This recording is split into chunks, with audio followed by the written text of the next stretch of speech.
it's a magical experience, and I have never been here before, but in the back of my mind, I think I have. Um, and we were close, even though I had just met him when we were signed, both signed to Warner Brothers Records. I was there in 1976. I think Prince came in 1977 or 78. It was 77, I think. And that's where we got a chance to hook up. He used to come to the shows because I was like 2 or 3, maybe 4 years older, and you know, so he came to check us out at that big the Coliseum. What was the show? Funk Fest, whatever it was out there in California. Had over 100,000 people. And Prince came, he got on the stage, and he was just checking. He was checking. And I got a chance to meet him there too.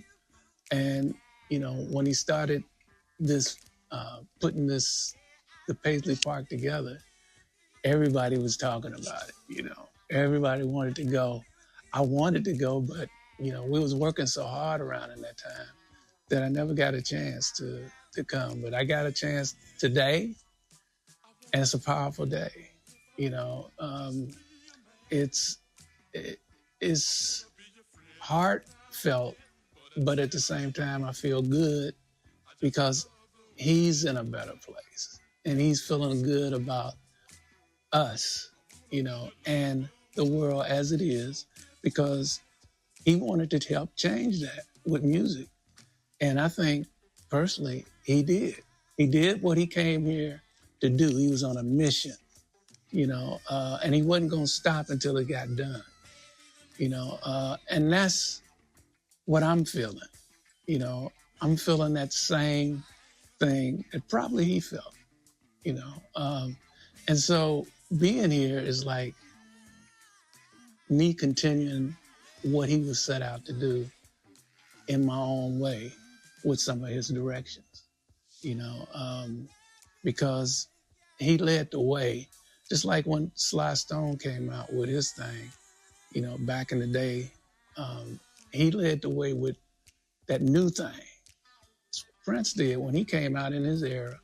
He led the way, and radio stations were trying to act a little funny, but they caught up, and it's like, get a man a chance, and it opened up a lot of stuff for all of us, because the funk, they were not trying to hear that on the radio. It's more of a threat, but Prince broke it down, and it was all about love, and he expressed himself in his own way, but people got it, they understood, and so he had this magical power that that's still here. It's still right here in this place, and I'm honored to be sitting here and talking about it, in a good way, because the man was really powerful, and as you know, a lot of people can't deal with so much power, But that's just the way it is, and we're thankful for the blessing, him blessing us as well, to carry on, because sometimes you get to a point, you like, I've had it, I didn't ask for all of this, all I want to do is play, and he seemed like that kind of individual. He came here to play music, make people happy, let people have a good time. So that's part of my thing too, So we were both on the same level, but the difference was he was accepted, and he knew he was smart. I mean, he was really smart. He knew how to get in there, and hook the people, and he hooked them, hooked me as well. He hooked everybody, pretty much. And I'm thankful for him. And I know he's making a better way for all of us down here now, because it was all about all. It wasn't like this section of people, that section, this section. He brought everybody together. And that's a lesson I think all of us can learn. I'm down here still learning, still learning. And even though I know pretty much how Prince did it and the steps, but at the same time, it's like you doing it yourself, you know.